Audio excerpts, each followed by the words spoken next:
Hello everyone and welcome back to Real History. I'm your host, History Professor Jared Frederick, and before we get started, we once again invite you to hit those like and subscribe buttons, leave a comment below, check out our t-shirt store, and also be sure to visit our website that has all sorts of great educational content available. For this special holiday episode, we will be analyzing none other than a childhood favorite of mine, and that is The Muppet's Christmas Carol. This is a 1992 Disney film directed by Brian Henson and starring the impeccable Michael Caine. I saw this movie when I was about 6 years old. This is my original VHS tape that we watched on many Christmas vacations. And it's very easy to merely dismiss this as a child's movie, but it's also a fairly faithful representation of the Charles Dickens novel. And what I hope to do is to share with you some literary perspective and also some historical insight. Surprisingly, where this film excels in regard to depicting the 1840s. So, without further ado, let's go ahead and revisit Brian Henson's The Muppet Christmas Carol.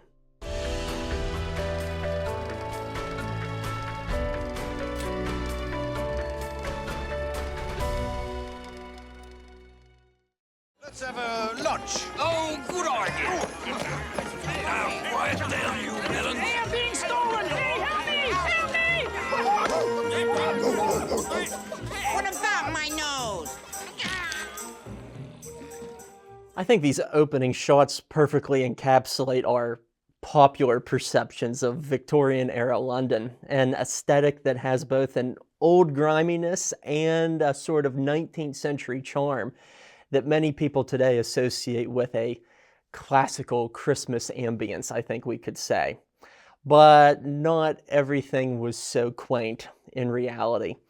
By the time period of this story, the city was home to nearly 2 million people, and despite it being a center of commerce, shipbuilding, politics, and enterprise, there were also massive concerns about, poverty, pollution, crime, various forms of injustice. And to its credit, this Muppet movie, I think, actually does a pretty good job of conveying those troubles in a way that is accessible to children, especially. And it teaches a moral lesson along the way, too. My name is Charles Dickens. And my name is Rizzo the Rat. Hey, wait a second. You're not Charles Dickens. I am too. Charles Dickens was a 19th century novelist, a genius. Oh, you were too kind. Why should I believe you? Gotta love Gonzo as the great Charles Dickens. And actually, this is the only film version of this story that I'm aware of in which Dickens actually appears as the narrator. But certainly that's not to say that Hollywood was unfamiliar with this beloved Dickens tale, because between the 1900s and the early 1990s, when this movie comes out, there had been at least 30 adaptations of A Christmas Carol, probably many more than that. But none of them up until this point had been made with a combination of puppets and CGI before, and so it really broke new ground in that regard. But I truly enjoy the inclusion of our blue Dickensian narrator here throughout the film. It really adds some charm to the storyline. But as to the real Dickens, of course there are many classics, many favorites, but my favorite book of his is actually entitled American Notes, which chronicles his wildly colorful tour of the United States in 1842. Be sure to check it out. There he is, Mr. Ebenezer Scrooge. Say, is it getting colder out here? It's believed by some scholars that Scrooge is a literary blend of Dickens' own father, some stingy London businessmen, and perhaps a few members of Parliament sprinkled in the narrative. Others might say that the man is a caricature of sorts of the sort of individual that Dickens himself feared he might become. As to the casting of Michael Caine, the famous actor told director Brian Henson that he was going to treat this performance as if he was acting for the Royal Shakespeare Company. And in my mind, that methodology really pays off. But one reason why Caine did this movie is that he wanted to star in a film that he could watch with his grandkids, something that he couldn't have done with many of his previous films. And for that reason, this is one of Caine's favorite performances from his own career. If you please, Mr. Scrooge, it's gotten colder. Yeah. And the bookkeeping staff would like to have an extra shovel full of coal for the fire. We can't do the bookkeeping. Yeah, all of our pens have turned to inksicles. Yeah, our assets are frozen. How would the bookkeepers like to be suddenly Unemployed! In February 1841, London's Sunday Dispatch actually penned a rather scathing editorial on the city's coal dealers who were accused of extortion and taking advantage of the poor by charging them more than they could pay to fuel their homes. And given Scrooge's cheapskate ways that we see here, it's unsurprising that his clerks would be the shivering victims of this situation. We're from the Order of Victoria Charity Foundation. We'd like to speak to you about a donation. At this festive season of the year, Mr. Scrooge, many of us feel that we must take care of our poor and homeless. When Dickens was about 12 years old, his father, John, was actually incarcerated in a debtor's prison, and I think that that instance had a sizable influence on the son's literary works that examine poverty. And though the Order of Victoria Charity Foundation that Bunsen and Beaker mentioned here was not an actual organization of the time, there certainly were an increasing number of such groups to be found in London by the 1840s. A number of these charities that we could today call faith-based agencies were reacting to some of the oppressive forces of the Industrial Revolution, I think is the best way to think of it. And these groups often recruited volunteers motivated by biblical morality, and they tried to fuse that morality with social action to make a better world. And these door-to-door advocates like Bunsen and Beaker here might have also been raising money for issues like alcohol temperance, crusades against child labor and abuse, and also, of course, housing for the poor. My taxes go to pay for the prisons and the poorhouses. The homeless must go there.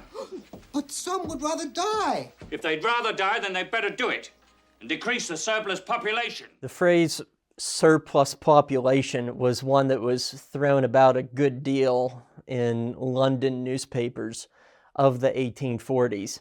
And it's a phrase that Dickens undoubtedly would have read about. And in fact, I discovered in a June 1841 issue of The Standard where this phrase is incorporated into some questions on public policy. And the newspaper observed, but if the population increases, then the quantity of food in this country will obviously be insufficient for our population. Our population is computed at 28 millions, and it doubles every 60 years. In 15 years hence, we shall have a surplus of 7 million who cannot be fed from the agricultural produce of our own land, but must be supported by produce imported from other nations. So perhaps not all looked at this matter with the same sort of heartlessness as Scrooge does, but it was certainly at least a statistical topic of conversation among Londoners of the time. 'Tis the season to be jolly and joyous, to spread the news about peace and to keep love alive. My mom always thought this was one of the cutest scenes in the movie, and it underscores something more significant to the time period as well, because Christmas traditions were becoming more and more institutionalized by the time we get to 1840s England, and periodicals of the era showed the royal family lighting a Christmas tree at Windsor Castle, Singing Christmas carols became more mainstream, and the holiday was increasingly commercialized as well, thanks to the burgeoning industrial market of mass-produced goods. So the nature of the holiday was changing, and Dickens' work is in many ways a reflection of that societal change. It's good to be doing anything again. Why do you come to me? We're Marley and Marley, avarice and greed. This Statler and Waldorf number is without a doubt my favorite one in the film. I think it always has been. And naturally, there was only one Marley, of course, in Dickens' novella, but the incorporation of this grumpy duo, I suspect, was too irresistible on the part of the filmmakers. But another fun fact, though, is that the inspiration for Marley's Chains was Dickens' visit to the Western Penitentiary in Pittsburgh, Pennsylvania in the year 1842, where he witnessed what was considered to be modern, but he also thought it to be cruel forms of punishment during what was thought to be an era of correctional reform, shall we say. So a very interesting connection to this storyline that is geographically close to home for me. And with that, the spirits of Scrooge's partners vanished into the darkness. Whoa, that's scary stuff. Hey, should we be worried about the kids in the audience? No, it's all right. This is culture. One of my favorite aspects of this film is that it constantly shatters the fourth wall. And I think it's a richer movie as a result. And appropriately enough, this was a common feature of theatrical productions during this era, where characters would make hints, winks, and asides at the audience. So it's actually very fitting, considering the era of the film. You're just a child. I can remember nearly 1900 years. I'm the ghost of Christmas past. What business has brought you here? An interesting deviation from the book is that this spirit of Christmas past apparently haunted or guided many people versus haunting Scrooge exclusively. But when the Book of Christmas Carol was originally released, it was really marketed as a ghost story, as much of a story about holiday cheer or redemption. And surely people of the mid-19th century were deeply spiritual, and they had firm beliefs in the supernatural. And these worldviews were reflected in seances, spirit photography, short stories, mediums, and much, much more.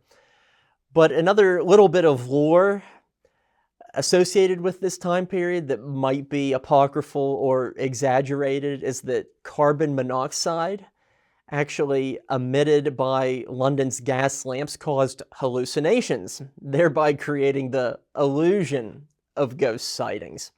So maybe Scrooge's mind was playing with him, after all.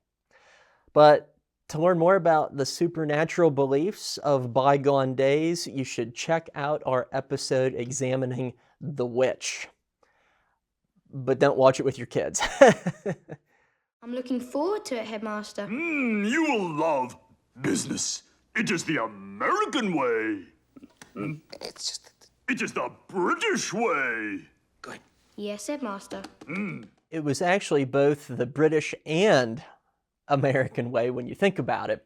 Apprentices like young Scrooge here were considered members of the working class, but more so as pupils rather than as established wage earners, I think we could argue. These demanding internships were not merely about building skills, but they were meant to transition youngsters into adulthood. And in one trade or another, apprentices often relocated from position to position, earning wages as journeymen, as the title was called at the time. And when a journeyman had saved up enough money, he could open or join a firm which offered both protections and a sense of community. But Sam Eagle is right either way because this system worked on both sides of the Atlantic. This is Fuzzy-Wig's old rubber chicken factory. And there he is, old Fuzzy-Wig himself. It's Christmas Eve for certain. What an employer he was. As hard and as ruthless as a rose petal. In case you were curious, the first rubber chickens actually appeared in theatrical productions in the early 1900s. This is a forgivable offense on the part of the film. But the bigger point here is that through Fezziwig, or Fozziwig in this case, Dickens was attempting to show a kinder variation of capitalism by showing that a business owner could be profitable without entirely surrendering his ethics. And in short, be generous and be joyful. This is what the character of Fozziwig has come to represent in this movie. I'll also add that the historical costumes in this film are actually quite good. Not only do Gonzo's red coat, his little button-up boots, and that top hat really look the part for the 1840s, but you'll also see that his costume here, as a lamplighter, has also regressed back in time to the 1790s to fit the environment that his character now finds himself in. So there's actually some really great period cultural details that we can find in this film. But something that I think is really funny that I noticed while rewatching this is that I wonder if Gonzo's look was the inspiration for Bill the Butcher in Gangs of New York. This is what I want to hear about in the comments section below. I think it'd be a great idea to make a Muppets version of Gangs of New York. What Muppet would you cast as what character? Let us know in the comments section. This will be a lot of fun. Perhaps I've never understood about Christmas. Before this day is done, you will understand. The ghost of Christmas Present is almost always depicted as a version of Father Christmas, a quasi-early representation of Santa Claus who was shown in the pagan interpretation of being this towering, red-headed, bearded man who was always jolly, wearing a green robe, and who really evoked this warmth, this spirit of the season. But for Dickens' purpose, this spirit was meant to symbolize the moral reformers of his own time, people who had to literally or figuratively lift up the veil of poverty and injustice for wealthy misers like Scrooge to raise awareness about how the other half lived. We've had the plum pudding and sung the carols. What now, my lovelies? A game, Fred. Yeah, we must have a game at Christmas. Do people play games at Christmas? I love games. Let's play yes and no. Oh, wonderful game. That's a great game. Yes, I'll be it. Yes, let Fred be it. He always thinks of good things. Parlor games were at the heart of Victorian Christmas traditions. Before everyone could silo themselves with electronic devices at holiday gatherings, people used their spending money and games like these to make Christmas a celebration about children, about family, and even to an extent about celebrating their own wealth. And this was, in some ways, to become a new religious outlook, for lack of a better phrase, for a growing middle class here in the industrial age. Oh, that smells wonderful. Oh, good grief. Oh, at least I landed on something soft. And hot! Ooh, ooh, ooh, ooh, ah, ooh, hot, hot, hot, hot.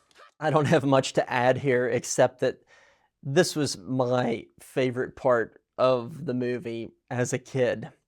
I just thought that this part was so hysterical and well delivered and designed too, for that matter. But it also speaks to a number of other things. We can notice that the wardrobe of our characters has now gone back to the 1840s style. This scene also speaks of the importance of having a good chimney sweeper during the Victorian era. And this is something that is certainly of a bygone time period. But of course, in most of these homes, a fireplace, a chimney, is often the only means to keep yourselves warm during the winter time. And of course, fire was a widespread fear here in the middle of the 19th century. And oftentimes many of these fires were started by flues within chimneys that had become obstructed, they had become clogged up, they were kind of like ticking time bombs to an extent. And it was the responsibility of the lowly chimney sweep to go through from house to house to avoid that sort of fire hazard that could obliterate an entire community. And interestingly enough, at my parents' home as I was growing up, the chimney sweeper that came to our house very much lived up to the sort of character that we see in this movie because he actually wore a top hat when he came to clean it out. So interesting little cultural side point there. No, now, son, now you've gotten too excited. You go sit in your chair a moment. Okay, rest a moment. It's never made entirely clear in the book what Tiny Tim's ailment is, but some speculate that it could have been rickets, a dietary deficiency disease that weakens the bones, stunts growth, forms bowed legs. It could have been a litany of things, though, because illnesses did not widely discriminate. These were lethal places to live. But poor Tiny Tim indeed. Am I in the presence of the ghost of Christmas yet to come? Spirit, I fear you more than any spectre I have yet met.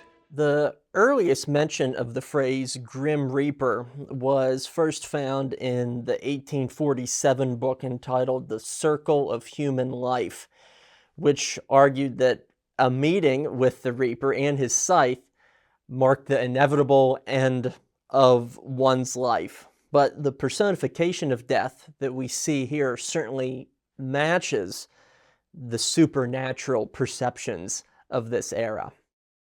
Well, let me see. What do you got for old Joe, eh? I got these collar buttons from his dresser. Mother of pearl. This is actually a great representation of the shady underbelly that could be found in the back alleys of London during this time period. And British journalist Henry Mayhew wrote of these so-called rag and bone people, like depicted here in 1851, and he described them as such. The bone picker and rag gatherer may be known at once by the greasy bag which he carries on his back. Usually he has a stick in his hand, and he is armed with a spike or a hook for the purposes of more easily turning over the heaps of ashes or dirt that are thrown out of the houses and discovering whether they contain anything that is saleable. So these people were scavengers, they were street people, and they were out to make a buck in whatever way they could, often purely in the name of survival.